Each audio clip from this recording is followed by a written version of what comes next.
Hello friends, welcome to Awdhesh Academy. Today we are going to learn about Citizens Charter. Before we start this chapter, let us first understand what are the different type of functions of any government, whether it is a central government or it is a state government. Government basically have two types of functions. One is the function of law enforcement, other is the function of provision of services. In respect of law enforcement, government generally does some of the sovereign functions which will include, for example, the defense of the nation. So you have the armies which are protecting the nation. That is the sovereign function of the government. Then you have collection of taxes by the tax department. That is also a sovereign function. Enforcement of law and order.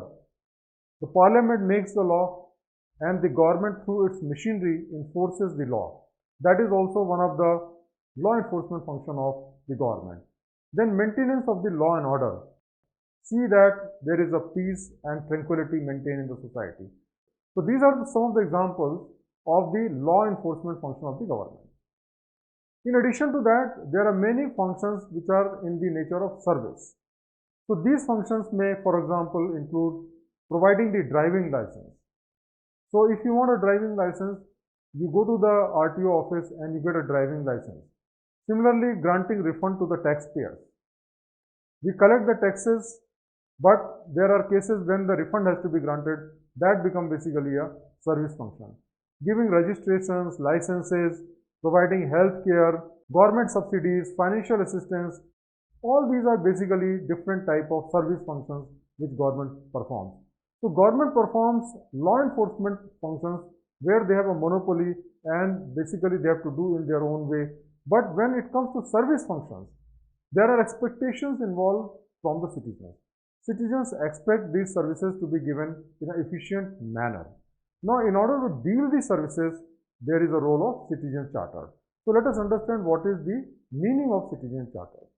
Citizen Charter is a written document showing the commitment of the government to provide quality service to all citizens in the time-bound manner.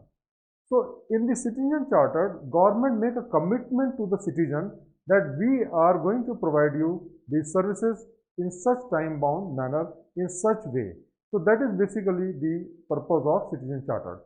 So, let's understand the origin of the Citizen Charter. The concept of Citizen Charter was introduced by the Prime Minister of UK, John Major, in the year 1991. Thereafter, Tony Blair government relaunched this project in 1998 under the name Services First. There are basically 6 principles in the Citizen Charter. The first is the quality. That means the government commits that we will improve the quality of our services. Second is the choice. It means that the government will give citizens more than one choice to get the services. So they can go to the private sector, they can go to the government department, or even within the government department, wherever it is possible, they can go to more than one government department to get those services. So that is also one of the purpose that citizens will be given a choice to choose which one is the better option of getting the services. Third is the standard. So the government has generally a monopoly in whatever they do, and therefore they are not in the need of setting some standard because the citizens have no option but to go to those government departments only. So government want to set some standard so that all the government employees provide that level of service consistently to the citizens. Then the value. See, if the government takes say 100 rupees to provide a service, which a private company can provide in 50 rupees, then it is basically a wastage of taxpayers' money because government's expenditure is met by the taxes which you and me as a citizen pay. And therefore, the government commits that they will give the best value of the taxes which the citizen pay, and therefore the services will be provided in the most efficient manner so that the cost to the citizen is lowest. The fifth important point is the accountability. The government officers are to be held accountable if they don't perform their functions. So the individual government officers as well as the organization or the department, they should be held accountable if they don't perform properly. The sixth important thing is transparency. transparency of rules, procedures, schemes, and grievances so that everybody is aware of the benefit and the services which the government is going to provide. Now, as far as India is concerned, the concept of citizen charter was introduced somewhere in 1997. The action plan for effective and responsive government was adopted at a conference of chief ministers at 24th May 1997. And it was decided that the citizen charter will be developed at center as well as at the state level. Now, what are the essential features of the citizen charter? The citizen charter's first important feature is that there will be a vision statement.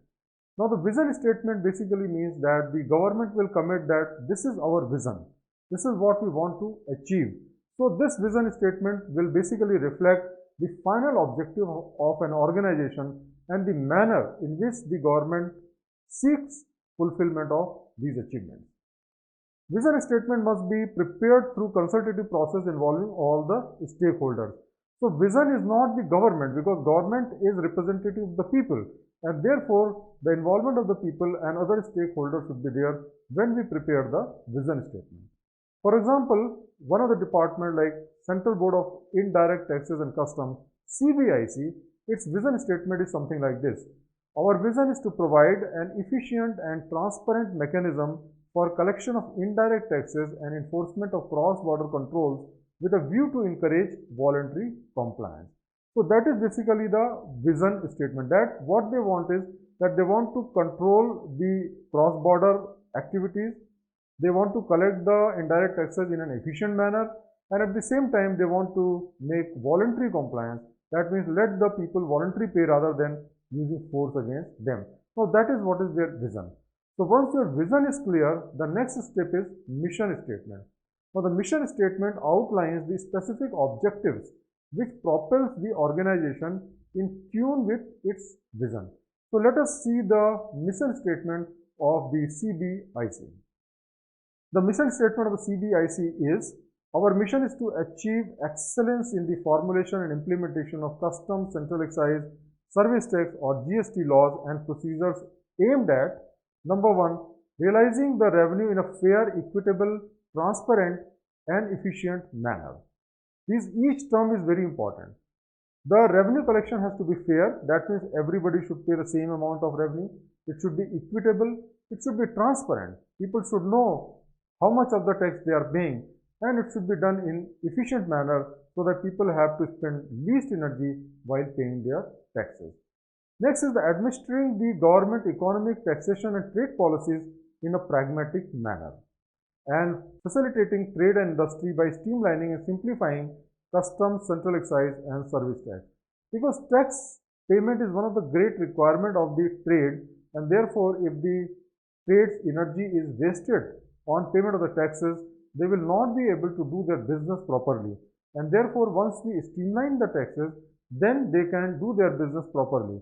So that is also one of the objective which is given in the mission statement.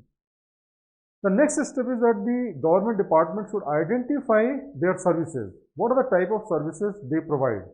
And they will generally mention it in the terms like our functions or our duties and responsibilities. So that is also going to be a part of the citizen charter. For example, the CBIC states that their key functions and services are as following. First, the regulatory functions. The regulatory function is levy and collection of customs, central excise duties and service tax or GST. Registration and monitoring of units, manufacturing excisable goods and service providers. Third is the receipt and scrutiny of declaration and returns filed with the department. The fourth is the prevention of smuggling and combating evasion of duties and services tax or GST. These are the regulatory functions. Service functions are enabling filing of declaration, returns and claims through online services. And the second is the providing custom services as an examination of goods or the factory stuffing of export goods at client side. So these are some of the examples of the service functions which the CBIC performs. Now once you have identified what are the different type of services you are going to perform, then the next step is that you should provide a time frame for each service. So there has to be a time frame because citizens should expect that within this time the government will deliver their services. And so you have to provide time frame for each type of services. So the CBIC has given another feature, that is our standard. Now what are the our standard? Our standard will basically mention what is the time limit for all these services and what are the commitment of the CBIC. So the first is that acknowledge all written communication, including declaration and intimation. So whenever you write anything to the CBIC, they will immediately acknowledge all the written communication. The next is that they convey decisions on matters relating to declaration or assessment within 15 working days of the receipt. Next is dispose a refund claim within 3 months of the receipt of the complete claim. The fourth is the remit drawback within 7 working days. The next is complete central excise registration formalities within 2 working days of receiving the complete application. And then next is the complete examination and clearance of export goods at factory premises within 24 hours of accepting the request. So here we have found that how the Department of Customs Central Excise or GST has given its commitment of a time frame that within this time frame they are going to fulfill all these service functions. So the next step is providing information about the public grievance redressal mechanism. Now they have given their commitment, but suppose the commitments are not fulfilled, then naturally you should know as a citizen whom to approach, and therefore each government department is obliged that in the citizen charter they should also mention what is the grievance redressal mechanism. That means if the work is not done properly, whom should they approach? And here it is said that the details of the officers and their contact number should be provided generally on the website or the posters or on each government office, so that the government officers can be approached and the grievances of the citizen can be satisfied. So friends, today we have learned about the citizen charter. What are the purpose of citizen charter and what are the different features of citizen charter and how the citizens can benefit due to the citizen charter. Thank you very much for watching the video.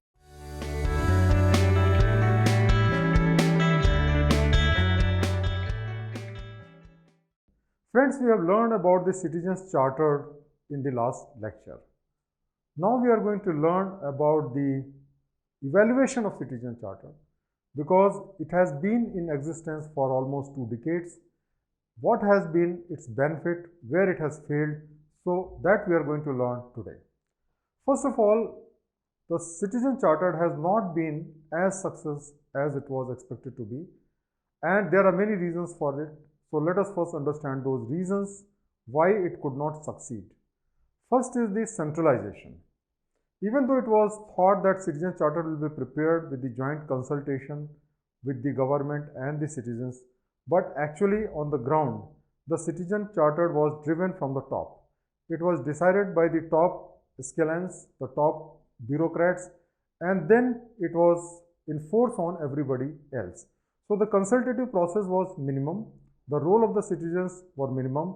What citizen wanted was not actually included in the Citizen Charter.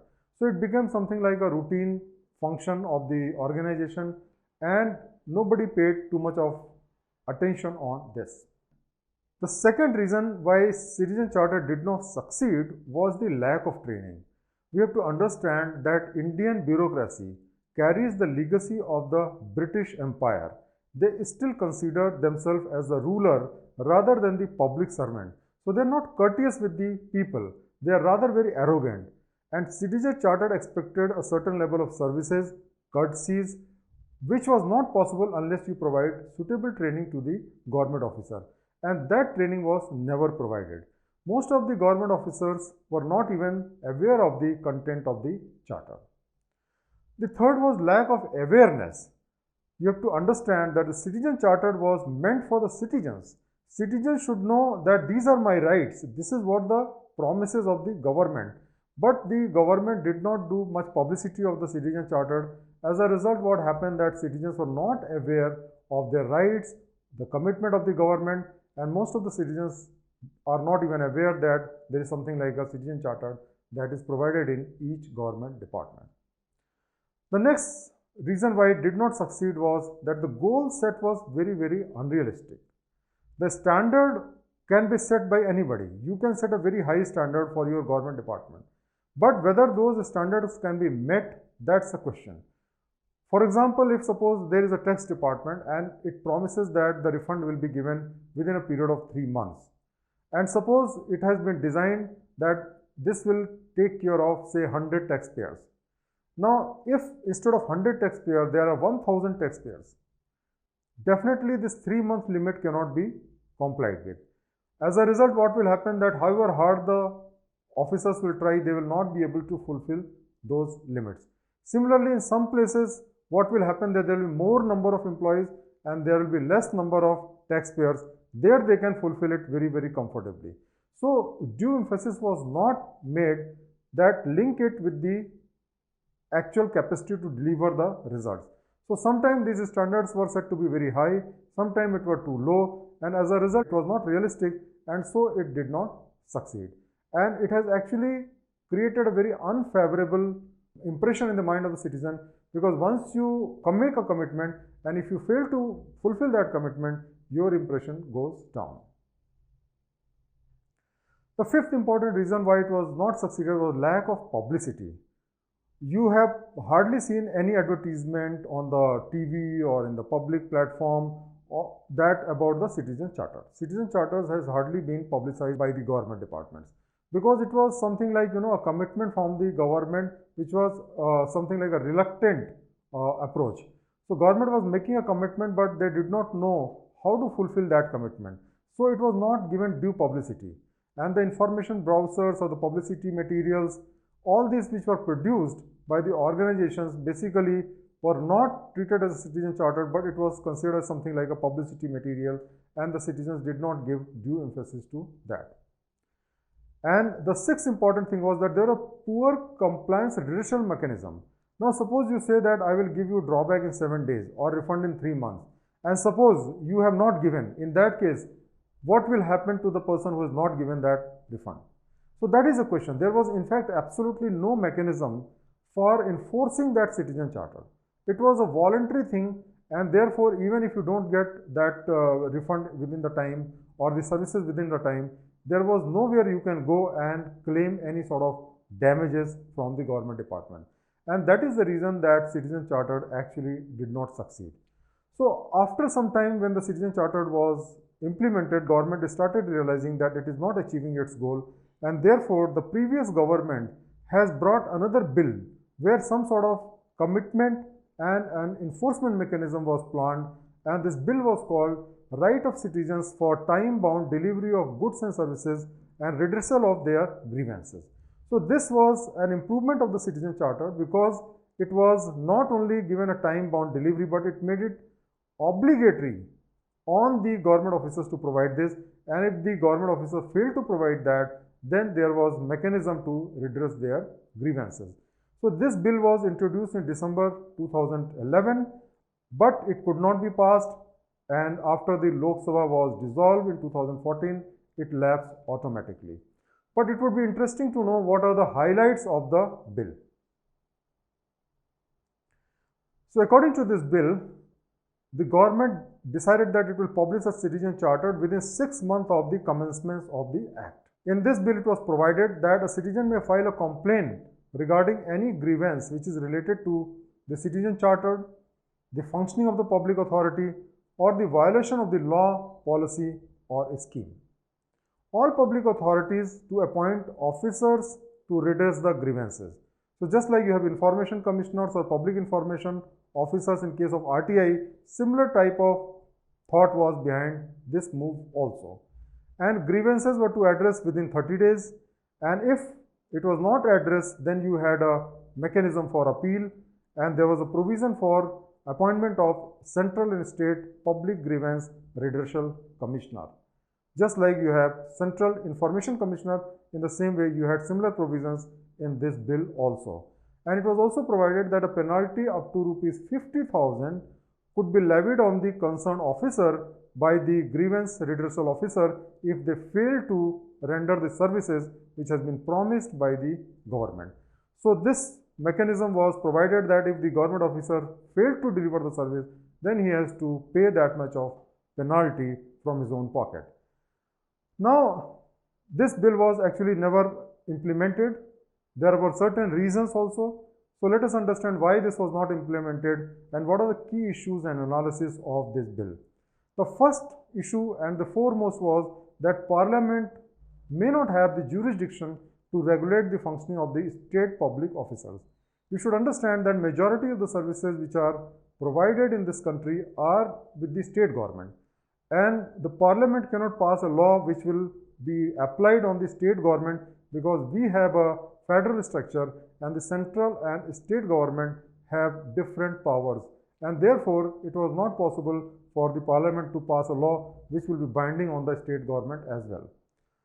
Another issue was that this bill was to create a parallel grievance redressal mechanism, as many state and central government already have similar type of mechanism. The third was that how to monitor the companies which render services under the statutory obligation. Many of the services, for example, the driving license or let us say passport office, they have almost delegated this work to the private sector companies, and the private sector companies are providing these services on behalf of them. So how to fix their responsibility, that was also a challenge in this bill. But nevertheless, this bill has already lapsed and government has to introduce a new bill, and 4 years have passed since 2014 when the new government has taken over and no new such bill has been introduced. So we can understand that as of now there is no proposal to bring any such bill, and Citizen Chartered has virtually lost its relevance in the sense that it has not been able to achieve its function as it was expected.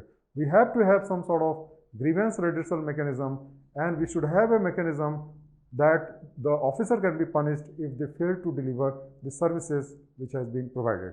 So we have understood today as to what are the shortcomings of the Citizen Chartered, why it could not succeed, and what has been the attempt of the government to actually reform the Citizen Chartered so that a legal mechanism can be created where the person can go and get his grievances redressed. Thank you very much for watching the video.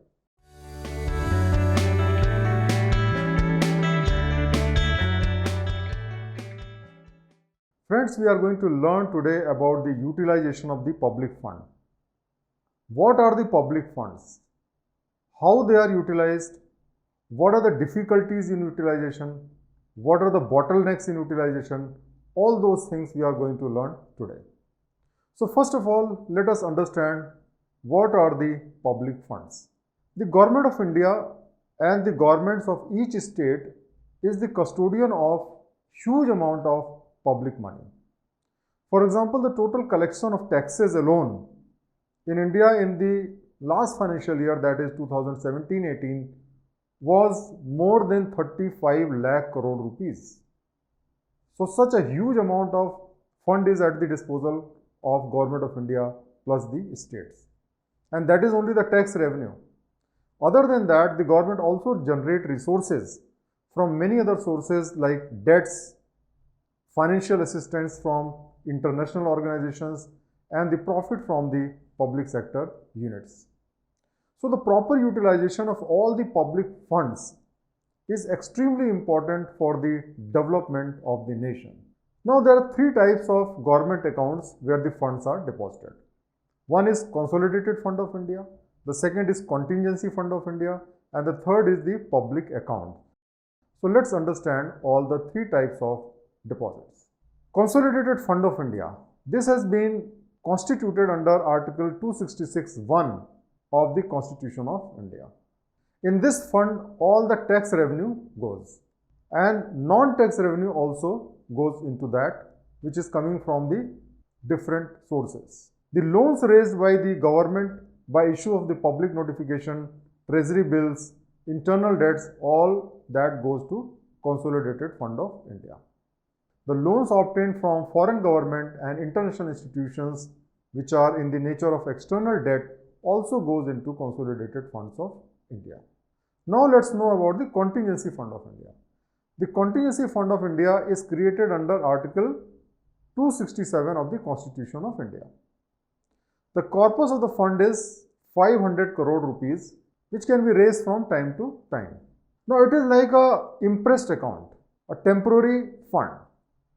Advances from this fund are made for the purpose of meeting unforeseen expenditure which are resumed to the fund to the full extent as soon as the Parliament authorizes additional expenditure. So contingency word itself means emergency. So when there is an emergency and the Parliament is not in a position to authorize any expenditure, in that situation what happens that the expenditure is made from this contingency fund of India, and thereafter the Parliament authorizes that expenditure and the money is recredited to this account so that this amount is again maintained. So this fund acts more or less like an impressed account of Government of India, and it is held on behalf of President by the Secretary to the Government of India, Ministry of Finance, Department of Economic Expenditure. So this is a temporary measure. When there is an urgent requirement of fund, then contingency fund of India is used. The third type of fund is called public account. It is constituted under Article 266(2) of the Constitution. The transaction relate to the debt other than those included in the Consolidated Fund of India. The transaction under the debt, deposits and advances in this part are those in which the government incurs a liability to repay the money received or has a claim to recover the amount paid. That means suppose government raises some money from the market, from some sources, where it has to repay. That will come under public account committee. Or it gives some loan to somebody where it has a claim for getting it back. That also comes to public account funds. So the receipt under the public accounts do not constitute a normal receipt to the government because it is not a revenue, it is not something which has come permanently in the account of the government. It is in the form of loan which the government has to repay, and therefore this matter does not go to the Parliament. The parliamentary authorization for payment from public account fund is therefore not required. Let us now understand the concept of budget. The budget is very important document for state government and the central government.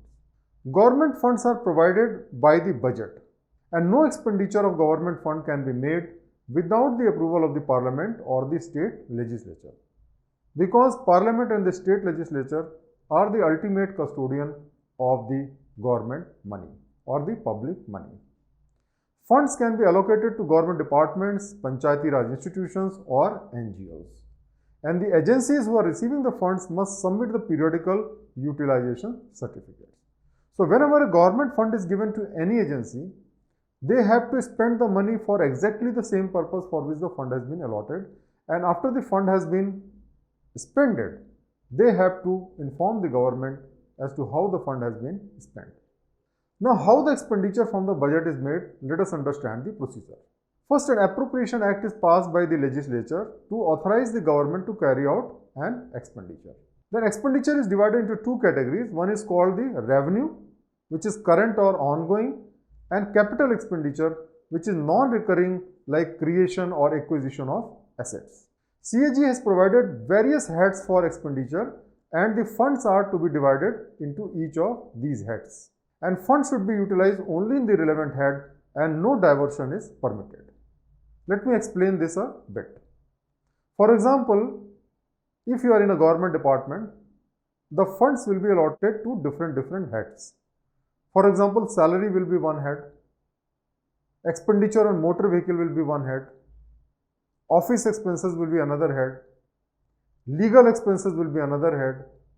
So the funds will be in different heads. Now you cannot spend the money which is allotted for one particular purpose in another purpose. For example, the salary fund you cannot use for motor vehicle. You cannot use the legal fund for salary. So whichever head the money has been allotted, only in that head that money has to be spent. If you cannot spend that money, then you have to send it back to the government, and then the government can change the allocation of the money into a different head. But the government departments cannot change the allocation of the money. There are several issues in the release of the fund and its utilization. For example, the funds are not released timely by the ministries. you will find that large amount of fund is released on the last month of the financial year, that is in the month of March. And the entire expenses are divided into financial year wise. That means the money which is allocated to one financial year cannot be carried forward to the next financial year. So suppose your funds are allotted on 15th of March, then you have to spend that money by 31st of March. So what happens that there is an acute shortage of money before this period, and finally when the money comes, you have very little time to spend that money. The second problem is that the funds are not distributed in the appropriate heads. For example, you may have a lot of funds in the motor vehicle head, but no fund in the legal head, while you have a lot of legal cases pending. Or maybe you have a surplus fund in legal head, but you have no money to spend on the motor vehicle, and so your operations get affected. So funds are often not distributed in the appropriate head. So somewhere there is a surplus and somewhere there is a shortage. Then the internal audit system of the government is inadequate. They are unable to find out when the fund is misappropriated or not utilized properly or utilized in the wrong manner. The ministries and state governments are not serious about the misuse of the funds. A lot of government funds are misused. They are spent where it is not productive. They are spent to develop a constituency, to please their voters, to commit corruption. Often more money is spent in heads or in the area where more scope of corruption is there. So that is also one of the problems, that ministries are not very serious about stopping that misuse, because sometimes they themselves are the party to it. Then ministries are often more concerned about the expenditure than to ensure the fulfillment of objective and ensure outcome. You see what happens in the government department in the last time, that they try to spend all the money which they have received, whatever way they spend, because if they fail to spend that money, next year they will get a proportionally less fund. Suppose you have been allocated 100 crore and you spend 90 crores only, then next year if 10% is increased, you will be able to get only say 99 crores. But instead of 100 crore, if you suppose spend 110 crores, showing 10 crore as the deficit, then next year maybe you will be getting more than 110 crores. So the government departments try to spend as much as possible. Whether it is achieving the objective or not, that they are not very much concerned. They don't want to return the fund back to government again. So these are some of the major issues which are relating to the fund release and the utilization. So friends, today we have learned about the different type of funds, how the fund is utilized, how the money into funds comes, and what are the different type of problems associated with fund release and utilization. Thank you very much for watching the lesson.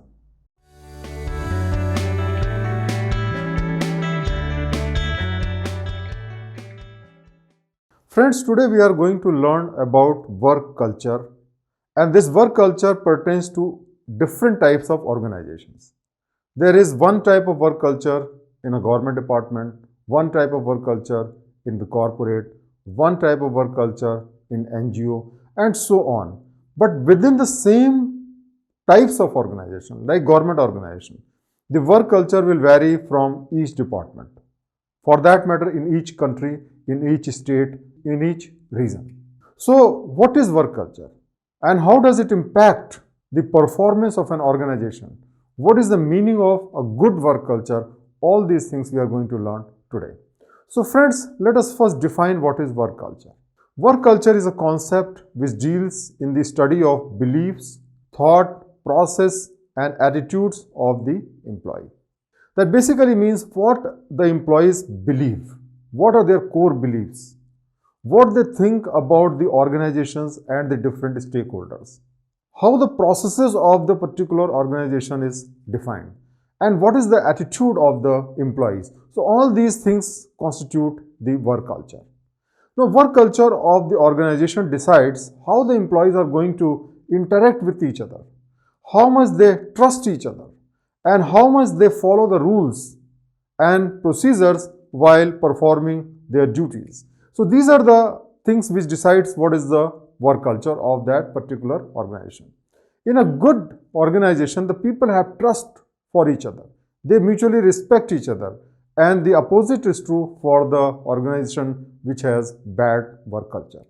Now, work culture decides the ambience of the company. When you enter into any company, within a short period, you can immediately know what is the work culture, because the entire ambience of that company is a reflection of the work culture. It depends how the employees treat each other, how the employees treat their customers, vendors, society, citizens, and everything else. So if the work culture is good, you will find that there will be improvement in every aspect of the behavior of the organization, which means the employees of the organization. There are several advantages of the good work culture. If the work culture is good, the employees enjoy working in the organization. They are happy coming over there. They are happy to contribute whatever they can.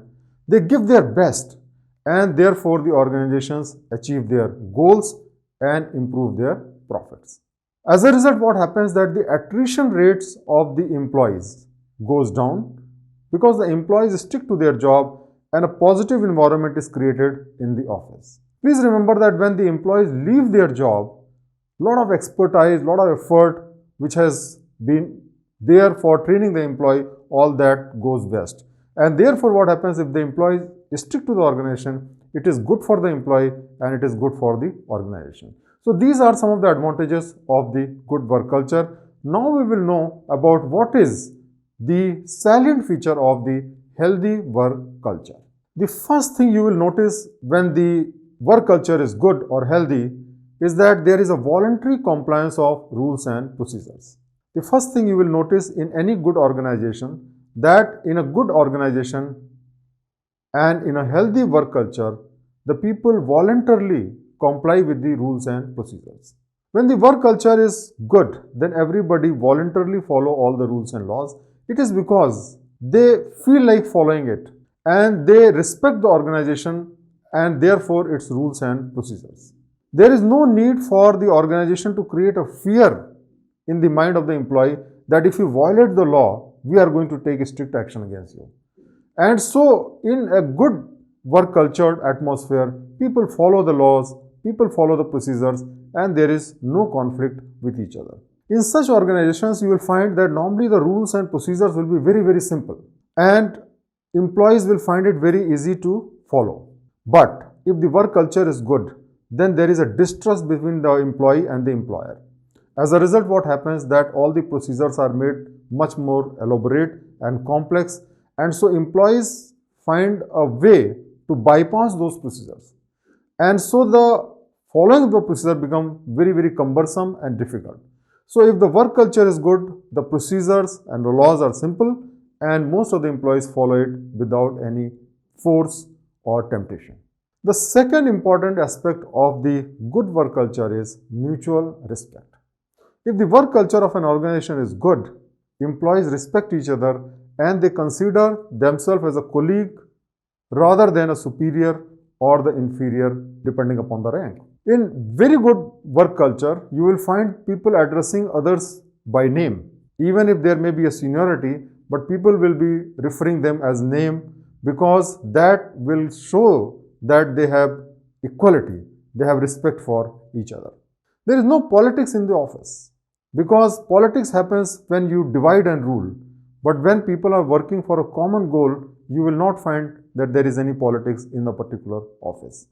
And all the officers are working toward the same goal. And therefore, all the officers, all the officials, all the people who are working there are happy and satisfied with each other. The third important aspect of a good work culture is increased productivity. Look, if the organization has a cordial atmosphere, if all the employees are working toward a common goal, then there will be no conflict with each other, there will be no leg pulling, and as a result of which what happens that the productivity goes up. Productivity also goes up because employees discuss the things with each other, they work as a team, and therefore the performance multiplies manifold. When there is a conflict, there is a wastage of resources because a lot of energy is spent on fighting with each other. But when there is no conflict, then everybody is trying to achieve the same goal, and therefore there is a great teamwork, as a result a great productivity. The fourth important characteristic of a great work culture is that there is always an objectivity in the performance assessment. Friends, we know that in order to get promotions, in order to get increment, in order to get good salaries, there is always a performance appraisal of the employees in every organization. If the work culture is good, in that case, your superiors assess your performance purely on merit. This is again a reflection of a good work culture. On the contrary, if the work culture is bad, then performance reports is based on the personal liking and disliking. If you are a sycophant, if you keep your boss happy, in that case you get good performance report, and if you are a sincere worker but you don't keep your boss happy, you don't get a good performance report. So, in the case of a good work culture, there is an objectivity in the performance appraisal, and everybody gets the performance appraisal depending upon his contribution to the organization, depending upon his performance, rather than what he is doing with his boss or how he is trying to keep his boss happy. The fifth identification of a good work culture is appropriate reward and punishment. Friends, in an organization where everybody is treated equal, whether somebody is doing well, somebody is doing worse, that is not a good organization. Because sooner or later what happens, that the performance oriented people lose motivation because their performance is not appreciated. At the same time, the people who are lazy, inefficient, and who don't do their job, then in those cases they become in majority. Because if you are getting same pay, salary, promotion, everything, why should you work very hard? This is a pertinent question. And therefore, in any organization which is having a good work culture, always the performance is appreciated, and those who don't perform are given a briefing. They are basically persuaded to work hard, they are counseled, and then they are warned also that they have to perform, because if they don't perform, they will not be able to survive in the organization. And therefore, my friends, in any organization, a good work culture means that there is appreciation or reward to the performer and punishment to the non-performer. The sixth important characteristic of a good work culture is participation and discussion. It is very well said that if two people think alike, one of them is redundant. The meaning of this is that all of us have different mind and all of us think differently. And that is the beauty of human thinking. If we can think together, if couple of people can work, sit and discuss everything before the plan is made and implemented, in that case what happens, that there is a good chance of success, because we can find out as to what may be the causes of failure and we can eliminate those causes in the beginning itself. So friend, in a good organization, the employees feel very happy and motivated to contribute their thought and their honest opinion. The senior officers don't discourage such people, even if they are themselves criticized. And therefore, a good organization is one where things are more in horizontal. That means everybody is treated equal as far as the expression of views are concerned. And when the discussion takes place at every level, irrespective of the seniority and juniority, then what happens, that good decisions are taken and the performance of each organization, each department improves. At the same time, the officers and the employees feel very valuable because they feel proud that they have contributed to the welfare, development and productivity of the organization. The seventh important characteristic of a good work culture is transparency. When the work culture is good, everything is transparent. If people are promoted, you know why they are promoted. If people are punished, you know why they are punished. Every single decision which is taken in this organization, which is having a good work culture, will be known and people will know why such decision has been taken. On the contrary, if the work culture is bad, then it will be an opaque organization. That basically means why somebody is taking a decision, nobody knows. And therefore, in a good work culture, transparency is must. Without transparency, a good work culture is not possible. The eighth important characteristic of a good work culture is that it is always employee friendly. In such organizations, employees are treated with dignity, just like a family member. Whether you are a lower rank officer or a higher rank officer, that does not make a difference. Everybody is given respect and everybody is treated with dignity. Then everybody's problem is given personal attention. If you have a family problem, the whole organization stands for you.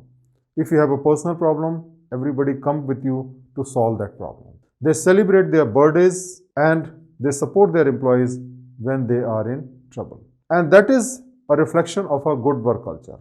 In a bad work culture, employee is just a tool, just an instrument to get the maximum benefit for the organization. He feels exploited. He does not feel part of the organization. So friends, today we have learned about the work culture, what are the characteristics of a good work culture, what are the benefits of the good work culture, and I hope that you have got this concept very, very clear. This is a very important topic, and if you have any doubt, please ask your doubts and practice the questions in the practice Q session. Thank you very much.